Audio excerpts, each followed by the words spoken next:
So hello everyone, I am Akash Verma. Welcome to our channel Study in the Commerce Study Group. So today we are going to discuss the topic of the valuation of goodwill of the syllabus of accountancy, which is basically covered under the class plus 2 examination, 12th examination. So Ram Ram नमस्ते, ठीक है सबको, और सत श्री अकाल, ठीक है, whatever you feel. तो स्टार्ट करते हैं। जैसे कि आपको पता है कि हमने जो प्लस 1 के चैप्टर में हमने गुडविल जो वर्ड है वो गुड बार स्टडी किया हुआ है, ठीक है। और गुडविल की जो वैल्यू है वो फाइंड आउट की जाती है, क्योंकि goodwill is the intangible asset of the business. क्योंकि आपको पता है कि गुडविल हमारा बिजनेस का क्या है, इनटेंजिबल एसेट है। तो कोई भी एसेट है तो ऑब्वियसली बात उसकी कोई ना कोई वैल्यू तो हमें निकालनी ही पड़ेगी, ठीक है। जैसे बिल्डिंग की वैल्यू होती है, मशीन की वैल्यू होती है, फर्नीचर की वैल्यू है। In the same way goodwill has its own value. तो गुडविल की भी एक वैल्यू है which has to be calculated, जो हमें फाइंड आउट करनी पड़ती है, ठीक है। सो इस चैप्टर में हम लोग गुडविल के बारे में समझेंगे, ठीक है। गुडविल बेसिकली है क्या, उसके फीचर्स के बारे में स्टडी करेंगे, ठीक है। उसके फैक्टर्स के बारे में स्टडी करेंगे, कब कब गुडविल की वैल्यू को कैलकुलेट किया जाता है ये स्टडी करेंगे, और वैल्यूएशन ऑफ गुडविल, गुडविल को कैलकुलेट करने के कौन कौन से मेथड फॉलो किए जाते हैं वो स्टडी करेंगे। तो स्टार्ट करते हैं। सबसे पहले मीनिंग ऑफ गुडविल। एक और बात सबसे पहले कि जैसे आप लोगों को पता है कि अब जो सीबीएस का जो सिलेबस है और पंजाब बोर्ड का जो सिलेबस है वो एट पार कर दिया गया है, ठीक है ना। जो पैटर्न सीबीएस का है वही पैटर्न पंजाब बोर्ड का कर दिया गया है। मींस 20 क्वेश्चंस आपके जो होंगे वो 1-1 मार्क्स के होंगे। तो ये चैप्टर आपका 1-1 मार्क्स के उन क्वेश्चंस के लिए, चाहे वो ऑब्जेक्टिव टाइप का क्वेश्चन हो, चाहे ट्रू फॉल्स का हो, चाहे फिल इन द ब्लैंक्स का क्वेश्चन हो, that chapter is very important from that point of view, ठीक है। क्योंकि इस चैप्टर में 1-1 मार्क्स के क्वेश्चंस काफी सारे बनते हैं, प्लस न्यूमेरिकल क्वेश्चन जिसके बनते हैं। तो न्यूमेरिकल तो बाद में डिस्कस करेंगे, today we are only concern about the theory portion of this chapter.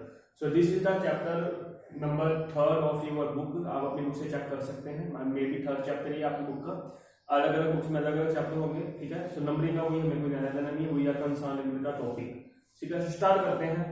सो जो स्टूडेंट मेरे चैनल पे फर्स्ट टाइम आए हैं वो प्लीज मेरे चैनल को सब्सक्राइब कीजिए, क्योंकि अब मैंने इसी तरीके से नेक्स्ट वीडियोस बनानी है, कभी किस टॉपिक पे, कभी किस टॉपिक पे, तो ताकि आपको उन वीडियोस का नोटिफिकेशन आपको मिलती रहे। इसलिए आप चैनल को सब्सक्राइब कर दें, ठीक है, ताकि आपको टाइम टू टाइम उनकी इन्फॉर्मेशन मिलकर आप घर बैठे उसकी डिवीजन कर सको।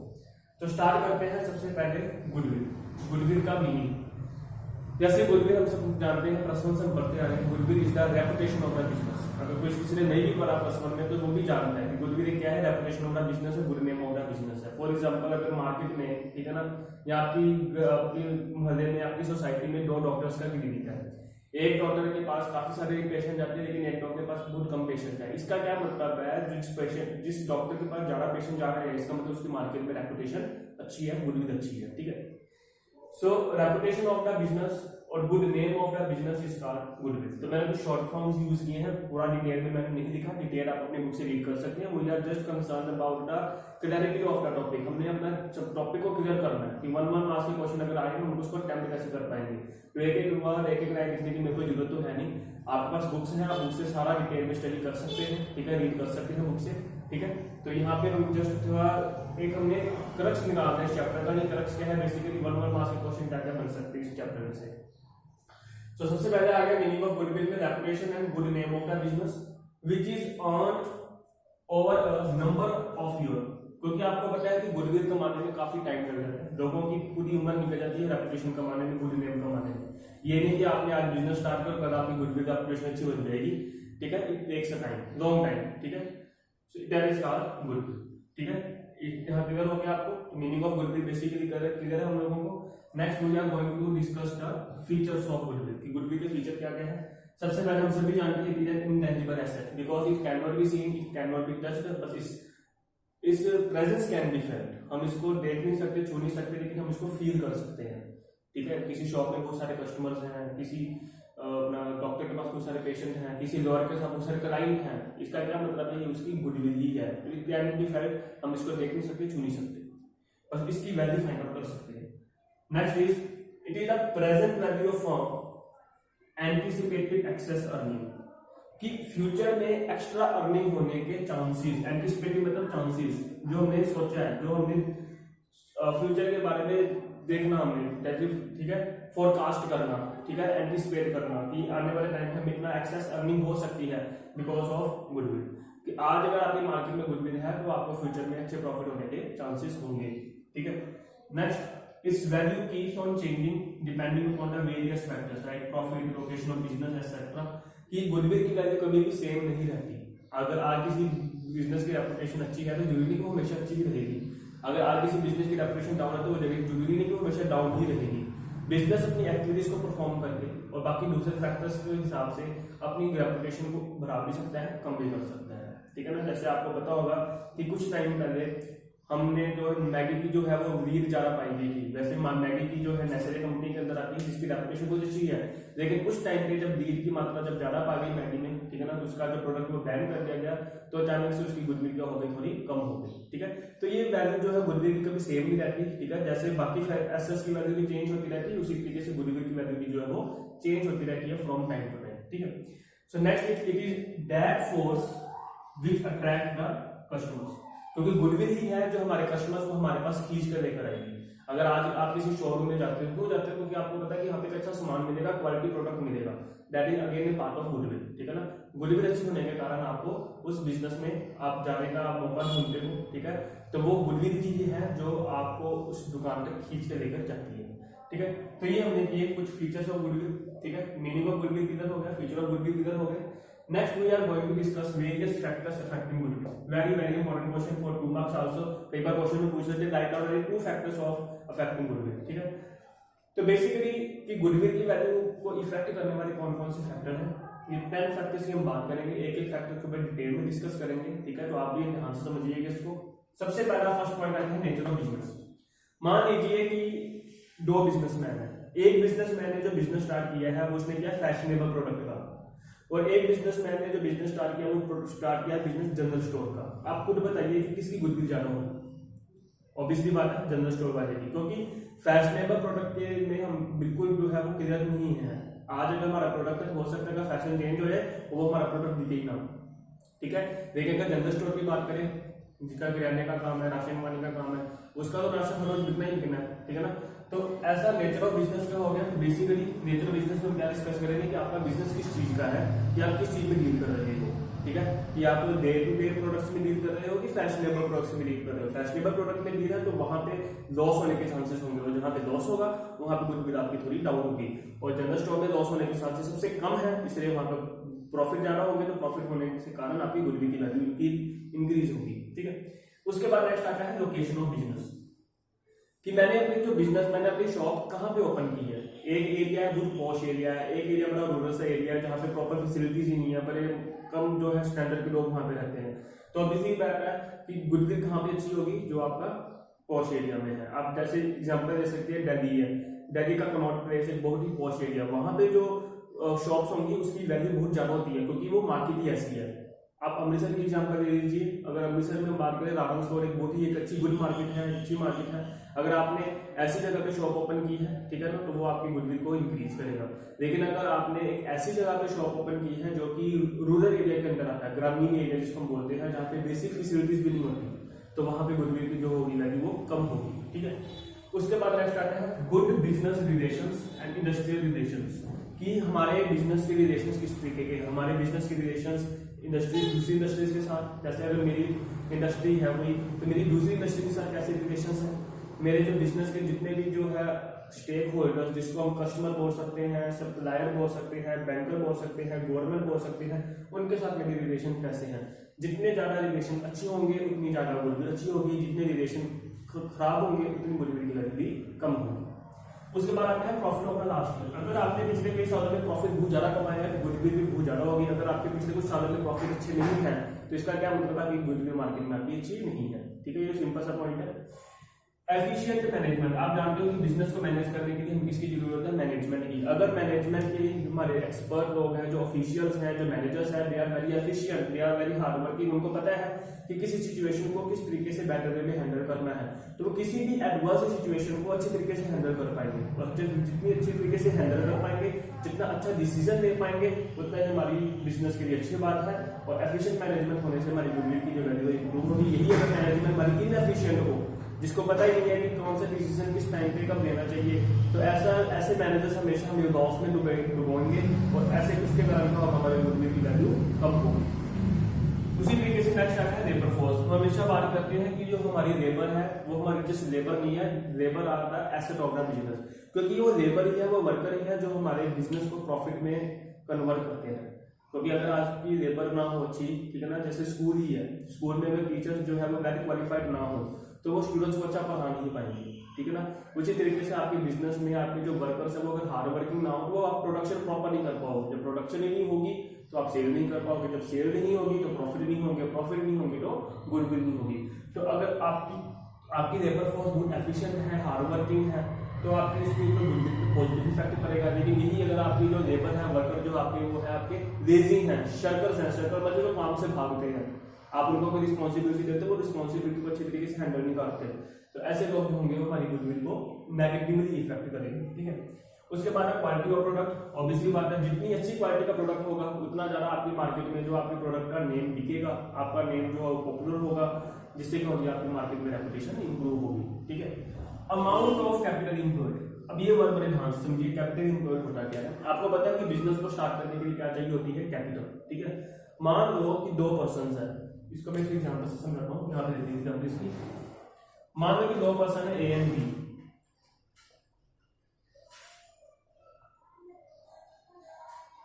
दोनों ने ही 1 लाख जो है बिजनेस में कैपिटल लगाई है, ठीक है। या ऐसे कह लो कि दोनों ने टोटल जो प्रॉफिट कितना अर्न किया है 10,000, दोनों ने 10,000 प्रॉफिट अर्न किया है। और बात करें अगर ए की, ए ने 2 लाख रुपए की कैपिटल लगाकर 10,000 का प्रॉफिट कमाया और बी ने सिर्फ 1 लाख रुपए का प्रॉफिट कमाकर 10,000 का प्रॉफिट कमाया, मतलब प्रॉफिट तो दोनों ने सेम कमाए हैं, लेकिन अमाउंट ऑफ कैपिटल देखो, इसने कम कैपिटल लगाकर तो इतना ही प्रॉफिट कमाया, तो इसका क्या मतलब हो गया कि इसने अपने पैसे को बड़ी अच्छी तरीके से यूटिलाइज किया है, ठीक है ना। और आप अपने पैसे को, अपनी कैपिटल को जितनी अच्छे तरीके से यूटिलाइज करोगे उतना ही आपकी जो गुडविल जो होगी इंप्रूव होगी, क्योंकि प्रॉपर वे में कैपिटल को यूटिलाइज करने से आपका बेनिफिट क्या होगा कि आपकी प्रॉफिट इंप्रूव होगी। एग्जाम्पल इसकी देख लो, जैसे इसने क्या किया, इसने 2 लाख कैपिटल लगाई है, हो सकता है कि उसने कुछ अच्छे तरीके से अपने कैपिटल को यूज ही नहीं किया, इसको पता ही नहीं था कि कौन सी चीज कहाँ पे खर्च करनी चाहिए, इसने फालतू खर्चा करता गया। प्रॉफिट नो डाउट दोनों ने 10,000 भी कमाया, लेकिन अगर हम परसेंटेज की बात करें तो इसने सिर्फ प्रॉफिट कमाया है 5% और इसने प्रॉफिट कमाया है 10%, ठीक है ना। तो ये हो गया हमारा अमाउंट ऑफ कैपिटल इंप्लॉयड के बारे में। इसके बाद नेक्स्ट आता है possession of trademark and patent. आपको पता है कि पेटेंट और ट्रेडमार्क भी हमारे इंटेंजिबल एसेट होते हैं। पेटेंट तो होते हैं हमारे, जैसे मैगी मसाला है, ठीक है ना, कोई दूसरी कंपनी उस मसाले को कॉपी नहीं कर सकती, क्योंकि नेस्ले कंपनी ने उस मसाले को क्या कराया, रजिस्टर करवाया हो, तो दैट इज पेटेंट, कोई दूसरी कंपनी उसको यूज नहीं कर सकती। उसी तरीके से ट्रेडमार्क, आपको पता है कि हर ब्रांड नेम का अपना एक साइन होता है, जैसे नाइकी का साइन टिक मार्क, एडिडास का साइन ऐसे का साइन होता है, ठीक है ना। तो ये क्या हमारे ट्रेडमार्क है, तो ताकि जो दूसरी कंपनी है उसको कॉपी नहीं कर सकती अगर आपने इसको रजिस्टर करवाया है। तो अगर आपके पास इस तरीके के ट्रेडमार्क है, पेटेंट है, तो ये भी आपकी मार्केट में आपकी रेपुटेशन को इंप्रूव करता है, गुडविल को इंप्रूव करता है। और लास्ट आता है एडवर्टाइजमेंट। अपने प्रोडक्ट की आप जितनी ज्यादा एडवर्टाइजमेंट करोगे उतना ज्यादा प्रोडक्ट आपका पॉपुलर होगा, और जितना प्रोडक्ट आपका पॉपुलर होगा उतनी ज्यादा आपकी सेल बढ़ेगी, जितनी सेल बढ़ेगी उतना प्रॉफिट इंप्रूव होगा, जितना प्रॉफिट इंप्रूव होगा उतनी आपकी मार्केट में गुडविल इंप्रूव होगी, ठीक है। तो ये थे कुछ फैक्टर्स इफेक्टिव हमारे गुडविल के, ठीक है। तो अभी हमने डिस्कस किया meaning of goodwill, feature of goodwill and factors affecting goodwill. अब हम नेक्स्ट डिस्कस करेंगे, जिसमें हम डिस्कस करेंगे occasion when goodwill is to be calculated, कि किस किस टाइम पे गुडविल को कैलकुलेट किया जाता है, और plus method for the valuation of goodwill, goodwill की वैल्यू को फाइंड आउट करने के कौन कौन से हमारे जो है वो मेथड फॉलो किए जाते हैं, ठीक है। तो वो हम करते हैं, ठीक है, डिस्कस। तो इसके लिए पहले मेरे को ये रब करके सारा वो टॉपिक लिखना पड़ेगा, तो आप जरा थोड़ा सा ब्रेक ले लीजिए।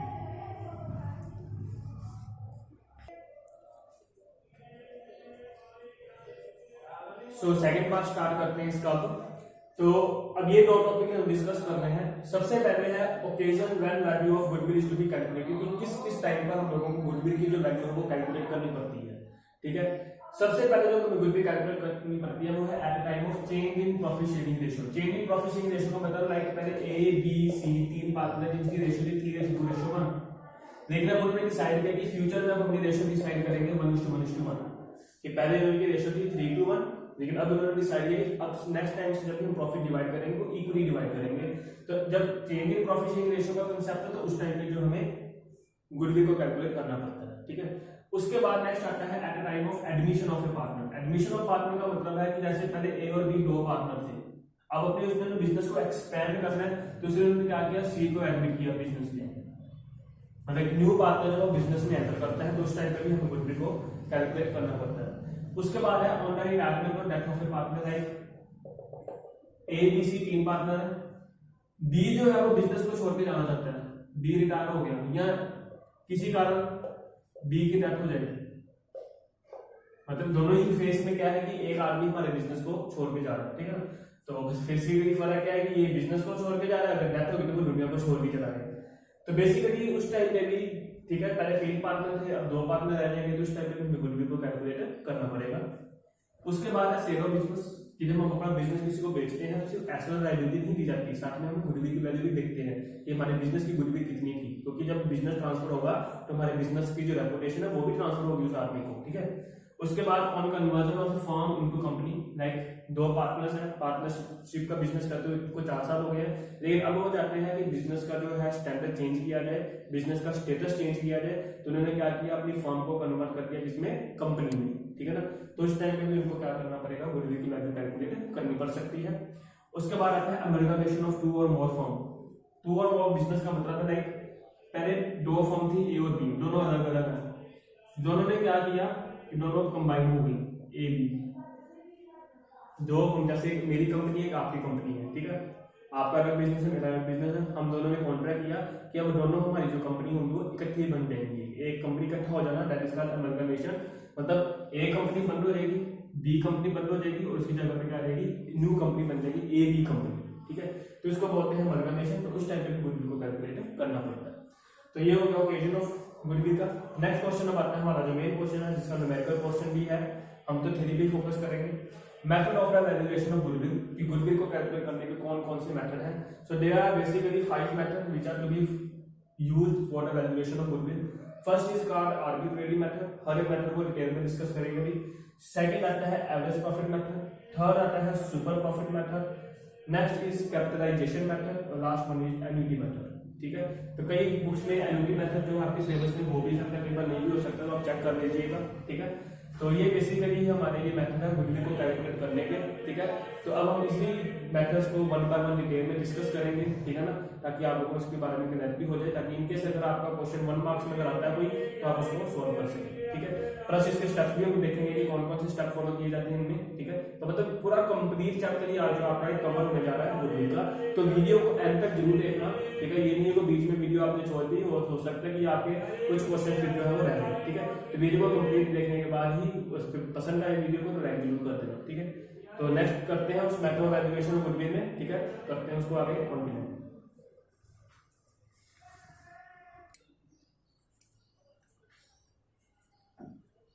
सो करेंगे डिस्कस अब various method for valuation of goodwill 1 by 1। तो जैसे कि हमने स्टडी की थी, वो जो मैंने चार्ट बनाया था, सबसे पहला मेथड है हमारा आर्बिट्रेरी मेथड। देखो आर्बिट्रेरी होता है क्या, बेसिकली मान लो कि मैंने आपका बिजनेस परचेज करना है या आपका बिजनेस, आपको मैंने अपना बिजनेस शेयर करना है, तो हमारे बिजनेस की गुडविल को वैल्यू को फाइंड आउट किया जाएगा। लेकिन हम लोगों को समझ नहीं आ रहा है कि हम गुडविल की वैल्यू को कैसे फाइंड आउट करें, क्योंकि हमें कोई तरीका समझ नहीं आ रहा, कोई मेथड हमें यूज करना नहीं आता। तो हमने क्या किया, एक हमने बाहर के एक आउटसाइड पर्सन को या थर्ड पर्सन को हमने बोला कि भाई ये काम करो, आपको आप हमारे गुडविल को कैलकुलेट करने में एक्सपर्ट हो, आप हमारी बिजनेस की कंडीशन को देखो, उसकी बिजनेस की कंडीशन को देखो, ठीक है, और उसके बेस पे गुडविल की वैल्यू को डिसाइड करो। तो वो जो थर्ड पार्टी को हमने इनवाइट किया है गुडविल की वैल्यू को कैलकुलेट करने के लिए, वो थर्ड पार्टी क्या करेगा, अपनी जजमेंट के बेस पे, अपनी प्रॉपर जो होगा, अपनी स्किल, अपना जो एक्सपीरियंस है, उसके बेस पे हमारी गुडविल की वैल्यू को फाइंड आउट करेगा।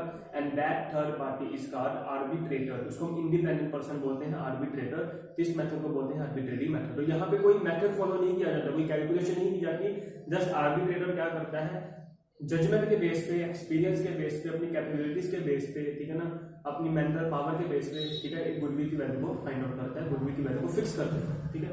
तो दैट आप देख सकते हैं लिखा क्या है, goodwill is calculated bye an independent person. क्योंकि वो इंडिपेंडेंट पर्सन आपको जानता है ना, आप मेरे को जानता है, ठीक है ना, दोनों में से किसी को नहीं जानता। क्योंकि अगर हम मान लो कि ऐसे कैसे आदमी को रखेंगे, फिर तो आप कहोगे कि ये तो पर्सनल जजमेंट कर रहा है, ये तो अपनी मर्जी से गुडविल फिक्स कर रहा है। उसको देखते हुए जैसे मान लो कि जैसे मैंने आपको अपनी बिजनेस शेयर करना है और मैंने अपने ब्रदर को बोल दिया कि आप गुडविल की वैल्यू फाइंड करो, आपके माइंड में क्या होगा, आपके माइंड में होगा ये तो उसका ब्रदर ही है, तो ऑब्वियसली बात है ये तो उसी का पक्ष देगा, ठीक है ना, तो पार्शियलिटी ना करते, इसलिए हम एक इंडिपेंडेंट पर्सन को बुलाते हैं, ना आपको जानता हूँ ना मेरे को जानता हूँ, ठीक है।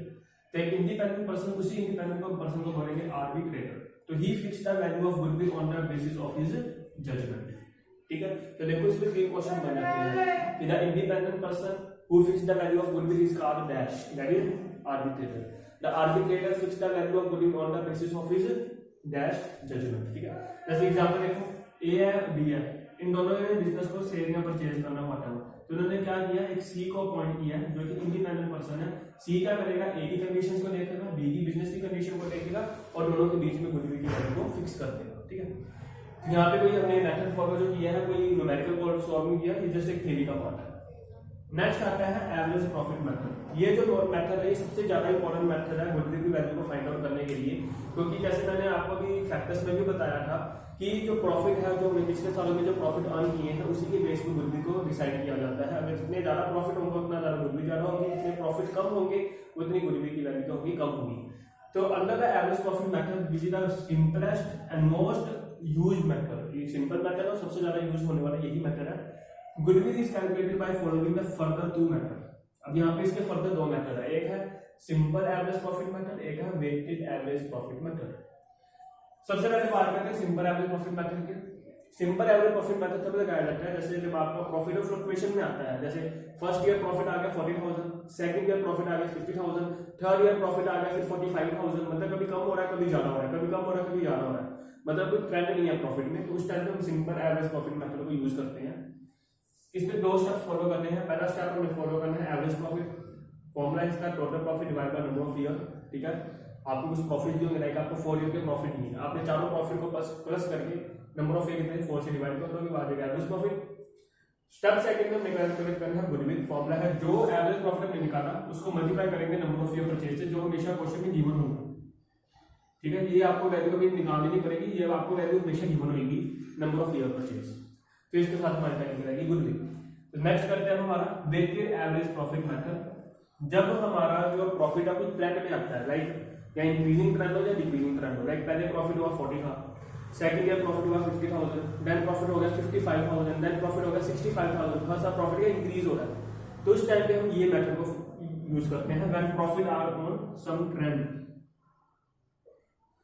जब कोई प्रॉफिट हमारे किसी ट्रेंड को फॉलो कर रहे हो, वो चाहे इंक्रीजिंग ट्रेंड हो, क्योंकि कई बार क्वेश्चन यही आता है weighted average profit method is used when profit is showing dash, that is trend. या जब प्रॉफिट ट्रेंड में शो किए जाए, जो हो रहे हैं ट्रेंड्स में हो रहे हैं प्रॉफिट इंक्रीजिंग या डिक्रीजिंग ट्रेंड में, तो कौन सा मेथड फॉलो किया जाता है, तो हम कहेंगे वेटेड एवरेज प्रॉफिट मेथड। अब इसमें 3 स्टेप है प्रॉफिट को कैलकुलेट करने का। सबसे पहला हमें वेटेड प्रॉफिट निकालना पड़ेगा, हमें ना प्रॉफिट के साथ वेट गिवन होंगे, हम अपने प्रॉफिट को अपने वेट से मल्टीप्लाई कर देंगे, वो आ जाएगा profit multiply by weight, weighted profit. अब हम क्या करेंगे, वेटेड एवरेज प्रॉफिट निकालेंगे, फॉर्मूला इसका total weighted profit divide by total weight, ठीक है। उसके बाद हम गुडविल कैलकुलेट करेंगे, जो वेटेड एवरेज प्रॉफिट आएगा उसको अगेन मल्टीप्लाई करेंगे नंबर ऑफ ईयर परचेज के साथ। तो ये भी थ्योरी पोर्शन है, तो जब न्यूमेरिकल आप करोगे तो ये फॉर्मूला आपको बड़ी इजीली लर्न हो जाएंगे। अगर आपने न्यूमेरिकल ऑलरेडी कर लिए हुए हैं तो आपको ये मैथ जो है थ्योरी आपको समझ आ रही होगी, लेकिन अगर आपने भी इसके चैप्टर के न्यूमेरिकल नहीं किए हैं तो मेरी सजेशन पहले यही है कि आप उस चैप्टर्स के न्यूमेरिकल को अच्छे तरीके से कर लो, फिर आप इस थ्योरी को देखना, क्योंकि तब आपके लिए ये समझना बड़ा सिंपल हो जाएगा, क्योंकि न्यूमेरिकल करके जब आप इसको सॉल्व करोगे तो आपको कोई कंफ्यूजन नहीं रहेगी, ठीक है ना। तो ये हो गया हमारे दो मेथड, आर्बिट्रेरी मेथड और average profit method. Average profit method के फर्दर दो मेथड है, सिंपल एवरेज प्रॉफिट मेथड और weighted average profit method. Simple average profit method तब लगाना है जब प्रॉफिट में हमेशा फ्लक्चुएशन हो, मतलब कोई इंक्रीजिंग या डिक्रीजिंग ट्रेंड ना हो, और वेटेड एवरेज प्रॉफिट मेथड तब लगाना है जब प्रॉफिट प्रॉपर ट्रेंड में शो करे, ठीक है। तो कई बार क्वेश्चन ऐसे आ जाता है, under the average profit method goodwill is equal to dash multiply by dash, ठीक है ना। तो ऐसे आंसर आपको क्वेश्चन पूछे जा सकते हैं, तो आप एक बार फॉर्मूलास को जरूर एक बार देख लो, अच्छे तरीके से नोट करके रख सकते हो कहीं पे आप अपने, ठीक है। तो ये आपके आगे 1 मार्क्स के क्वेश्चन में काफी हेल्प होंगे। अब नेक्स्ट हम करेंगे अपना सुपर प्रॉफिट मेथड और कैपिटलाइजेशन और एन्युटी मेथड, ठीक है।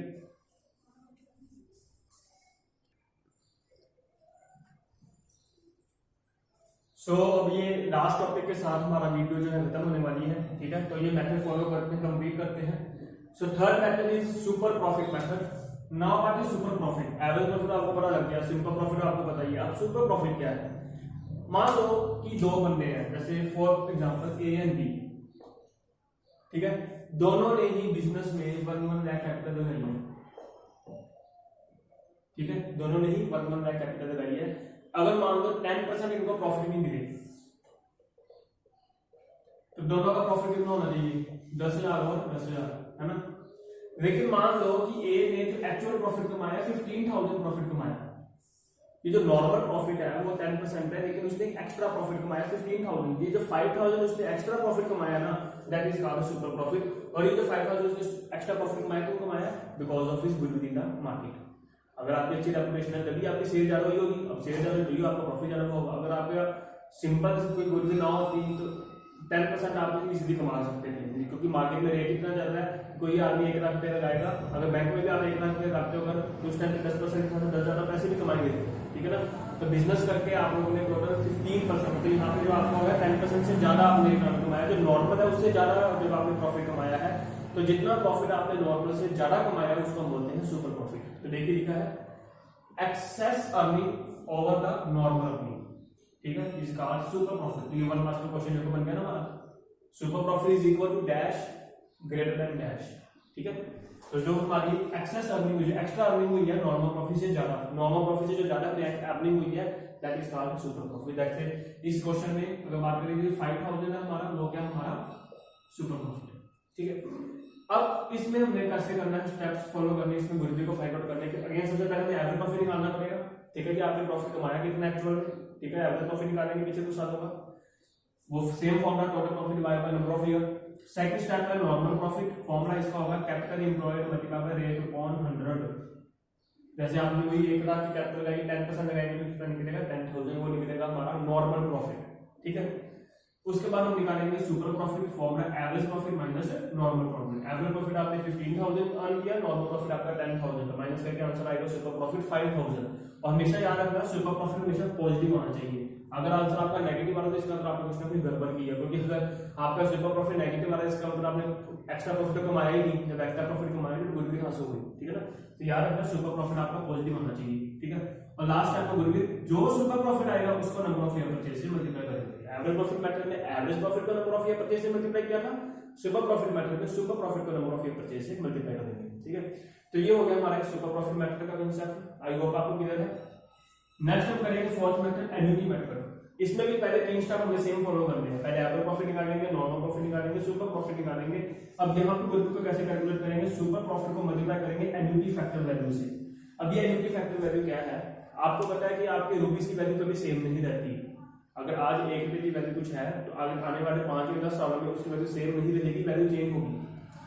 तो आने वाले कुछ सालों में कुछ परसेंटेज के हिसाब से हमारी रुपीस की वैल्यू में कितना चेंज आने की चांसेस है उसको बोलते हैं एन्युटी फैक्टर वैल्यू। आपको ये रूप में कैलकुलेट कर लीजिए ना, पॉइंट में दी होती है ऐसे वैल्यू, जैसे आपको पॉइंट में लिखा होगा कि जो annuity factor value of the rupee 1 at 5% rate of return over 10 number of year is 3.4289। तो ये जो वैल्यू होगी आपकी वो तो होगी आपकी एन्युटी फैक्टर वैल्यू। तो जो सुपर प्रॉफिट आएगा उसको आपने एन्युटी फैक्टर वैल्यू से मल्टीप्लाई कर देना, ये हो गया हमारा एन्युटी मेथड। तो स्टेप पहले आपको ही एवरेज प्रॉफिट निकालना पड़ेगा, then you have to calculate the normal profit, then we will calculate the super profit, then we will calculate the goodwill by multiplying the super profit with the annuity factor value which is again to be given in the question. ये भी आपको value हमेशा question में given होगी, ठीक है। Last हम करते हैं अपना method 5, capitalisation method. Capitalisation method को सॉल्व करने के फर्दर 2 मेथड है, एक है कैपिटलाइजेशन ऑफ सुपर प्रॉफिट, एक है कैपिटलाइजेशन ऑफ एवरेज प्रॉफिट। सबसे पहले हम बात करते हैं कैपिटलाइजेशन ऑफ सुपर प्रॉफिट की। यहाँ पे गुडविल को कैलकुलेट करना है super profit multiply by 100 upon rate, मतलब जैसे रेट अगर हमारा 10% है ना, 10% का मतलब 10 अपॉन 100, हम क्या करेंगे 100 अपॉन 10 रिवर्स करना है। कई बार क्वेश्चन ये भी आता है जिसको हम ऐसे लिख सकते हैं super profit divided by rate upon 100। अब इसका क्या मतलब है, जब super profit divide by rate जब मल्टीप्लाई करोगे तो क्या बन जाएगा 100 अपॉन रेट, ठीक है। तो एग्जाम में क्वेश्चन आते ही वाला ऐसे आपको दिया होगा, under the capitalisation of super profit method goodwill would be super profit multiply by 100 upon rate, super profit multiply by rate upon 100, super profit divide by rate upon 100। तो आप देखना कि आपका आंसर कौन सा सही होगा, आपको आंसर को टिक करना है, ठीक है। तो इस क्वेश्चन में अगर ये भी दिया हो चाहे ये भी दिया हो, दोनों ही क्या हमारे सही होंगे। तो ये हो गया हमारा capitalisation of super profit. Again पहले आपको क्या निकालना पड़ेगा, इसमें भी एवरेज प्रॉफिट निकालना पड़ेगा, नॉर्मल प्रॉफिट निकालना पड़ेगा, सुपर प्रॉफिट निकालना पड़ेगा, सेम यही फॉर्मूले फॉलो करके। उसके बाद फिर गुडविल का फॉर्मूला चेंज होगा, फॉर्मूला होगा super profit multiply bye 100/100।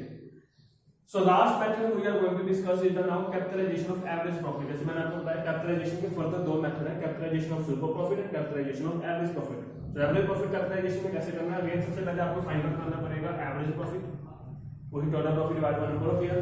Second step में हम कैलकुलेट करेंगे कैपिटलाइज्ड, ठीक है, कैपिटलाइज्ड एवरेज प्रॉफिट। फॉर्मूला इसका होगा एवरेज प्रॉफिट मल्टीप्लाई बाय 100/100। देखो जब भी किसी चीज को कैपिटलाइज का मतलब होता है कि उसको हम उसके रेट के साथ रिवर्स कर देंगे। यहाँ पे मैंने क्या किया, हमने कैपिटलाइज किसको किया, सुपर प्रॉफिट को, यहाँ पे हम कर रहे हैं कैपिटलाइज एवरेज प्रॉफिट को। तो जो एवरेज प्रॉफिट होगा उसका 100/100 कर देंगे।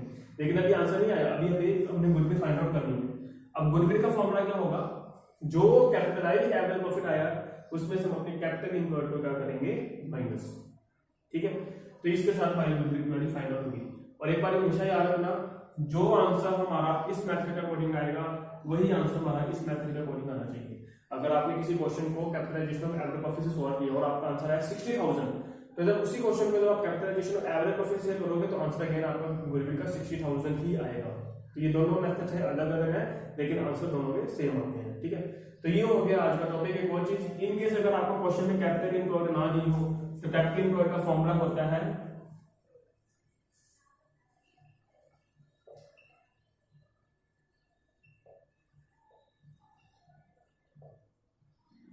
एसेट्स माइनस लायबिलिटीज, ठीक है। आपको फॉर्मूला याद होगा, आपने पिछले साल किया था, asset is equal to liability plus capital. तो जब हम एसेट में से लायबिलिटी माइनस करेंगे तो क्या निकलेगा, कैपिटल ही निकलेगा। इसी को हम बोलते हैं कैपिटल इम्प्लॉयड। इसको हम कई बार नेट इन्वेस्टमेंट भी बोलते हैं। क्या बोलते हैं, नेट इन्वेस्टमेंट या नेट एसेट। ये भी कुछ वर्ड है, अगर आप एग्जाम में आए तो आपको कंफ्यूजन नहीं होना चाहिए इनमें, ठीक है। तो इसके साथ आज की हमारी ये वीडियो कंप्लीट होती है, ठीक है। हमने आज काफी डिटेल में डिस्कशन की, पूरा चैप्टर ये हमने थ्योरी का डिस्कस किया। सबसे पहले हमने गुडविल का मीनिंग डिस्कस किया, गुडविल के फीचर्स डिस्कस किए, फैक्टर्स डिस्कस किए, ओकेजन्स डिस्कस किए कि कब तक गुडविल की वैल्यू को कैलकुलेट किया जाना है। Then we will discuss the various method, जिसके अंदर आर्बिट्रेरी, एवरेज प्रॉफिट, जिसके फर्दर दो मेथड है, simple and weighted average profit. उसके बाद सुपर प्रॉफिट, एन्युटी मेथड और कैपिटलाइजेशन मेथड, जिसके अगेन फर्दर दो मेथड हमने स्टडी की। सो आई होप कि आपको ये सारा टॉपिक क्लियर हो चुका होगा। अब एक बार अपनी बुक से आप जरूर एक बार इसको रीड कर लेना। अब देखना, आप एक बार बुक से रीड करोगे तो आपके 99% जितने भी आपके डाउट्स होंगे इस चैप्टर के रिगार्डिंग, आई होप कि आपके क्लियर हो जाएंगे, ठीक है। तो इनकेस अगर कोई डाउट होगा तो आप कमेंट करके जरूर बताएं मेरे को, मैं आपको जरूर उसकी सोल्यूशन जरूर आपको दूंगा, ठीक है। और आपको वीडियो कैसी लगी वो भी जरूर कमेंट करके जरूर बताना। वीडियो को अच्छी लगी हो, आपको अगर पसंद आई हो, वीडियो अच्छी लगी हो, कुछ भी समझ आया हो, वीडियो को लाइक कर देना, चैनल को सब्सक्राइब करें, ताकि आने वाले भी इसी, आप देखा कि आप इस तरीके से हमने पूरा चैप्टर कवर किया, इसी तरीके से हम अकाउंट्स के सारे चैप्टर्स प्लस 2 के कवर करेंगे, ताकि एग्जाम में आप लोगों के 20 मार्क्स का जो क्वेश्चन है कम से कम वो आप लोगों का आपके टिप्स पे हो, ठीक है। तो वो चीज करने के लिए आप चैनल को सब्सक्राइब करना ना भूलें, ताकि आपको नोटिफिकेशन आपको मिलती रहे। Thank you very much for watching the video and have a nice day. Thank you.